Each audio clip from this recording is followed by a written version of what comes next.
What's up, you guys? It's Lo, Beauty Demon, and we are back to talk about internet BS. We are going to be talking about Foodie Beauty again, who has executed the most successful ban evasion in all of YouTube. Maybe? But before we get started, if you have not already, please don't forget to like and subscribe and hit the bell icon so you get a notification every time I post. And don't send anybody that we talk about in this video any hate, negativity, and nothing like that. These are just my thoughts and opinions based on what I'm seeing play out on the internet. So if you have something to say about what we're talking about today, just shoot it down in the comments below. That's what they are there for. Okay, so we're going to talk about the successful ban evasion of Foodie Beauty. Like, I really honestly can't believe it, and a lot of people can't. But let's catch up from where we left off. Now, I did do a video on Foodie Beauty just recently about her termination from YouTube and how she had been starting like other platforms and stuff. So she was banned, she created OnlyFans, and then she created a Patreon, both behind paywalls, and then created a Twitch. Quickly found out that she could get to the Twitch partner program pretty easily, so became very consumed with, you know, making money on that platform as well. So for any like regular Foodie Beauty reactor, it kind of made it a little difficult for them to, you know, keep track of what was going on because A, a lot of stuff was behind a paywall, and B, you never really knew where she was gonna pop up. And then she would say she was gonna go on one platform, but then she would totally ghost it and go live on another one several hours later. So, and I'm not even like totally sure that she really ever posted on her OnlyFans. Maybe just like tried to go live a couple times and then it epically failed. I don't know if any content was actually posted on there,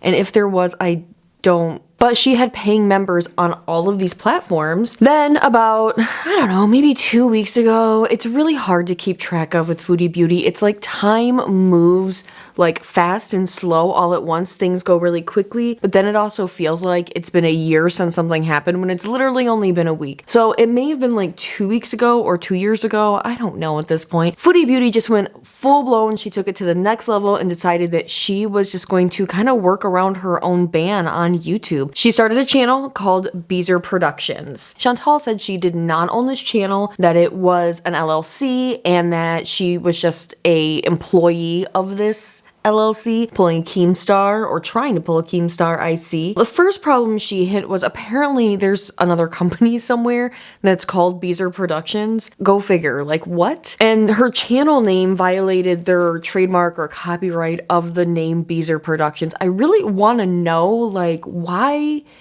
did they pick that name? So the name of the channel was changed from Beezer Productions to The Beezer Show. Now, I'm not sure if this was just for like entertainment purposes or if she was trying to trick like the YouTube overlords, but The Beezer Show was basically, it was Chantal putting on a bunch of different wigs and pretending to be different people that worked in Beezer Show office, and it ended up being this like, you know, a level down from a public access version of The Office. It was mildly entertaining just for like the confusion, but just like any other Foodie Beauty stream, not a lot happens in them. They're pretty boring. But this channel hit 1,000 subscribers and the watch time requirements pretty quickly and was monetized, and then it was terminated, and everybody was like, see, yeah, I mean, you can't really evade a YouTube ban. Everybody was like, I saw that coming. But then in like less than 24 hours, like I want to say maybe within like 8 to 12 hours even, The Beezer Show was then reinstated. So that caught a lot of people off guard.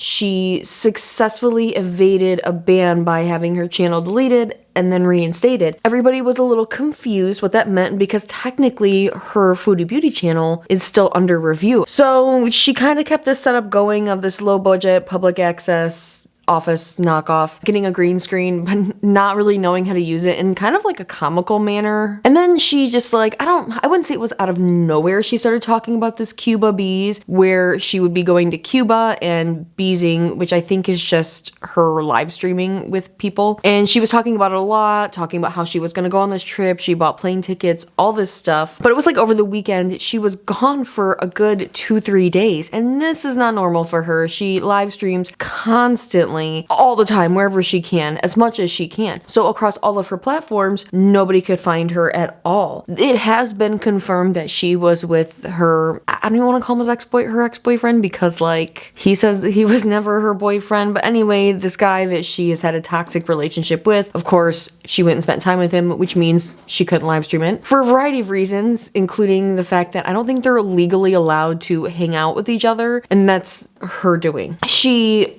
was in a bad mood from hanging out with him. It was the day of actually it was her birthday, the 28th. She had come off of 2 or 3 days of not being online and hanging out with this guy, and she was in a terrible mood. And her trip for Cuba was supposedly happening the next day, today, the 29th, as I'm filming this. So nobody believed she was going to Cuba. No one believed it. I didn't believe it. Because what's actually surprising is she did go. Right now, she is in Cuba. And actually, as of just a couple minutes ago, she was live streaming. And the sad thing is she's in Cuba live streaming, but the live streams are exactly what was happening before her channel was even deleted. Anyway, what was more surprising than the Beezer Show getting reinstated. What's more surprising than the fact that she actually went to Cuba, the most surprising thing is before she left for Cuba on the 28th, which is her birthday, literally minutes before the date changed on her birthday, her Foodie beauty channel was reinstated. The face crack of the century. Apparently her roommate / ex Pete's got some kind of like message DM or something where somebody said, hey, my channel membership for Foodie Beauty was just reinstated. Do you know anything about this?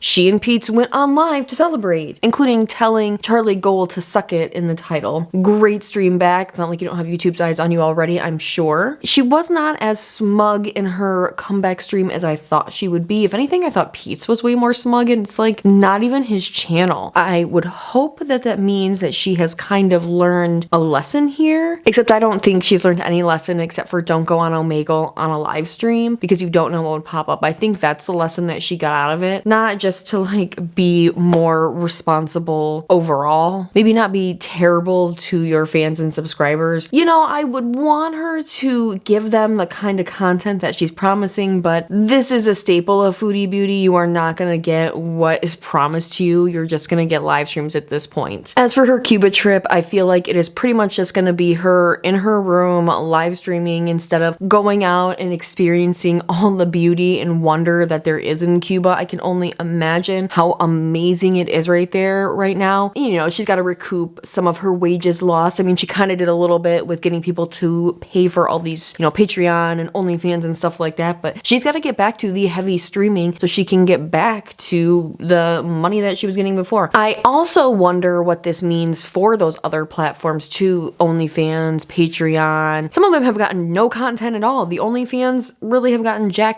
What's gonna happen with those people? Are you gonna like close all those accounts? Because she wasn't really making content for them before she got her YouTube channel back. So I seriously doubt that now that she has her channel back, she's gonna be making other content for these platforms. It's not happening. Side note, while I'm filming this, literally 3 minutes ago, apparently, like I said, Chantal has been arguing with this guy, Nader, and his friend Dee about the fact that she was over there this weekend. I don't know. I'm not watching these dueling live streams. I don't really care that much. But the reason I'm bringing this up is she just posted a community post that says, whose address is in my recent GPS then?